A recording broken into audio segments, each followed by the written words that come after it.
ఎవడన్నా దిగుతున్నాడా అనుకుంటున్నామమ్మ. ఎవడో వీడు గెలికిండు.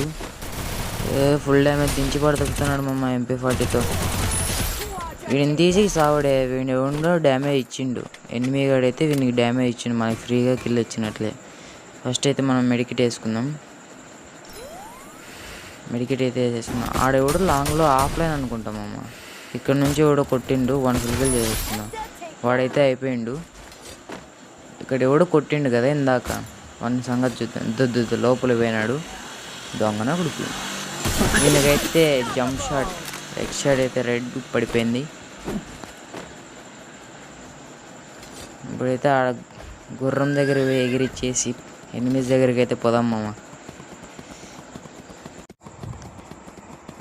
ఈడైతే ఎవడో ఏమి ఉన్నాడు. దిగినాము. వీని మర్సాన్ని కొట్టుకోవచ్చు. వందలు కొట్టే మాదిరి ట్రై చేసిన. వాడైతే చేశాను సచ్చిన్. దిగినామమ్మ. దిగుతుంటే వీడు ఫుల్ డ్యామేజ్ కొట్టిండు. వీడైతే దగ్గరికి వస్తున్నాడు. M500 ఉంది మన దగ్గర. నేనైతే ఫార్మర్స్తో ఎక్స్-షాట్ కొట్టాలండి. పడిపోయింది మా ఎక్స్-షాట్.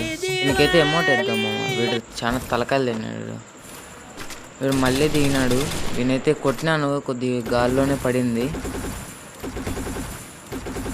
దగ్గరికి పోదామమ్మ. దగ్గరికి పోయినాయి. చుట్టుపక్కల అయితే ఎక్కడ లేడు మా. వాడైతే మాయమైపోయినాడు. ఇక్కడ పోయిండు మటుమాయం. ఇక్కడికైతే దగ్గరికి వచ్చిన వాడి స్నైపర్తో అయితే కొట్టిండు. డ్రాప్ లూట్ చేసుకుని. వీడైతే క్రాష్ ఫైట్ అయిపోయింది. వాడిని అయితే చంపేసిండు. వీడు ఇంకోటి ఉన్నాడు మామ. అది కదా ఇది దొంగ. వాడైతే ప్యాక్ ఎస్లింక్ అయితే వీని మీద వేసేసాం. వాడైతే చచ్చిండు. ఇప్పుడైతే మనం దగ్గరికి వెళ్ళిపోదాం మామ. 8 kills వరకు అయితే మనం కొట్టాము. దగ్గరికి పోదాం. రష్కి అయితే పోదాం. ఎవడో ఫైరింగ్ చేసినాడు మామ. దగ్గరికి పోదాం. అరే హెడ్ కనెక్ట్ అయింది.